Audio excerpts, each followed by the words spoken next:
Hello and welcome to week 3 of the Potteries Fly Tying Club instructional videos. This week we're going to be tying a Diawl Bach, which is it's a Welsh fly, translates as little devil.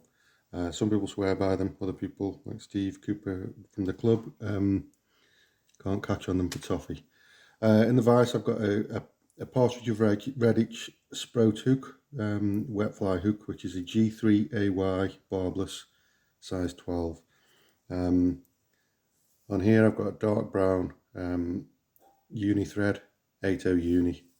You don't need anything else for this one. There's a couple of new techniques in this one, a beard hackle and a tail made from cock cape. So first of all we cast on, as we would every week, start the fly off. Okay, now it's important with this one you leave a little bit longer with this this tag end, because we're going to be using the tag end to reinforce the peacock herl as we come up. Okay. Also at this point you can put in your rib, a wire rib. Now sometimes these are wires, sometimes people use tinsel. I like copper wire in them, but you can use silver, red. You can use black wire with bronze peacock herl, which I think is quite a nice effect. But you can also use small flat tinsels, things like that. Pretty much anything can be used as a rib, but this goes in at the same time.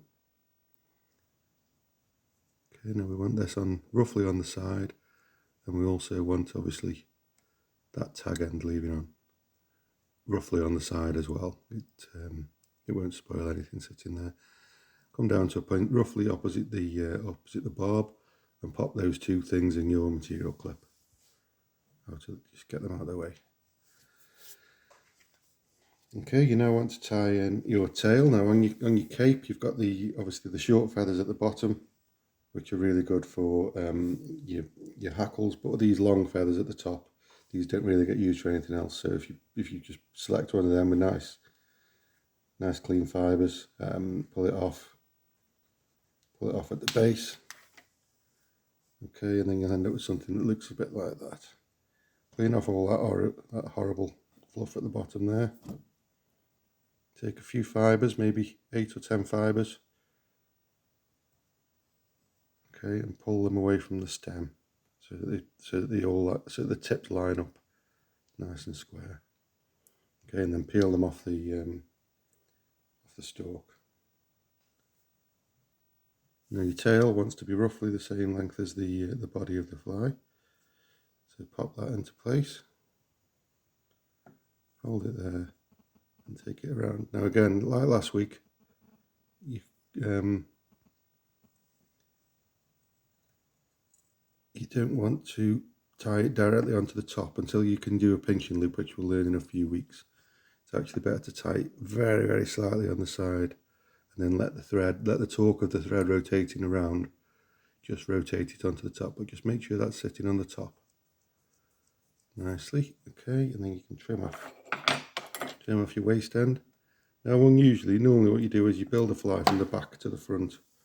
It's just the standard way of doing it, rib, tail.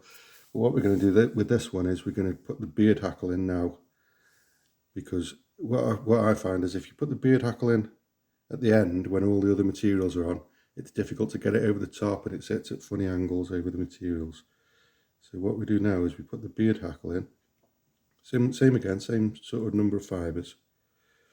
But this time, if you've got a rotating vise, this is where rotating vise comes in really useful. You want to stick about the length of the body again over the eye of the hook. Okay, so you're tying this in pointing forwards rather than pointing back.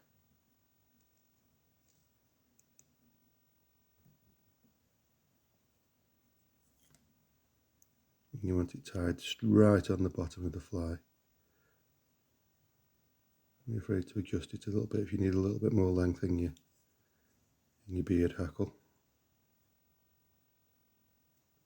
If you do adjust it, make sure you grab all the fibres, because you don't want any short ones sticking back. Okay, and tie that in right the way down to the eye, and then snip off your short ends. Okay, put your hook back the right way up, and that should be sticking out nicely in front of the I've got one stray one there. I'll just take that one off. I don't like that one. That should be sticking out quite nicely in front of the eye. Okay, take your thread to the back again. When you get about 2 to 3 mil from your tail tie-in point, you want a couple of pieces of peacock herl. And because this is a relatively small fly, I've gone for relatively short barbs on the peacock herl. Obviously, depending on where you get it from on the feather, you can actually get longer barbs. Give the ends a little pull just to make sure that the ends aren't too brittle, but you do want to just snip off these dud ends anyway. Now with peacock herl, I always find that if I was tying this, I would want one piece of peacock herl. I always tie it with an additional piece than I actually need because it does break off. So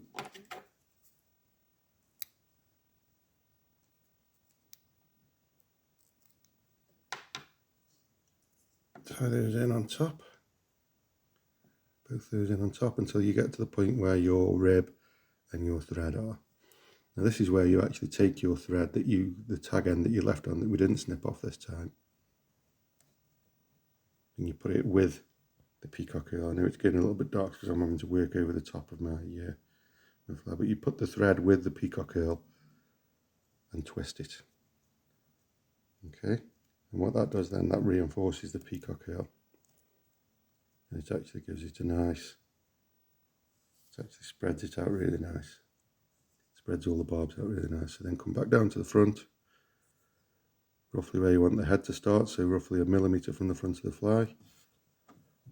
Okay, and you want to wrap your peacock herl in a clockwise direction, just the same as you have with your thread. Now just give it a little twist each couple of times round as well, because it will obviously become untwisted because you're taking the twist out of it in the same way that you put twist into a thread when you tie it. Okay, and then tie that off. 1, 2, 3. Okay, lift your thread out of the way and snip off your excess.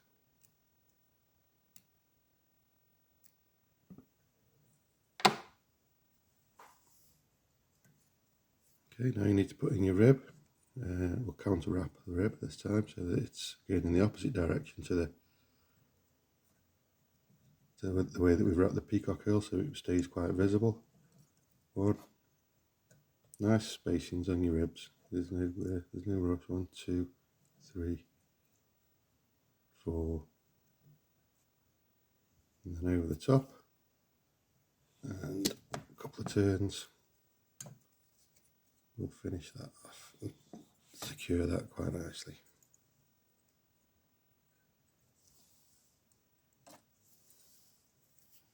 Okay, break that off. What you need to do now is come to the back of the head of your fly, and you need to draw back. It's a little bit fiddly, this part is. But what you need to do is draw back, especially fiddly when you're trying to not put your fingers on top of the hook so you don't block the light. You need to draw back all of those fibres so that they're pointing backwards. Okay, and then as you get them to the back, as all those fibres are drawn back, you then form your head. I've got one sticking forward, but I can accept one out of place. You then form your head, which then secures those sticking backwards. And there they are. You'll probably put a few more in than that anyway, but they should be about where the hook is. Just deal with that one that's sticking forwards. Okay, form a nice neat head.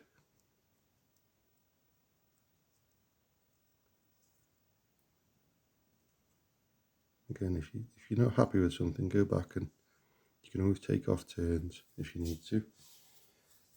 Okay. Whip finish.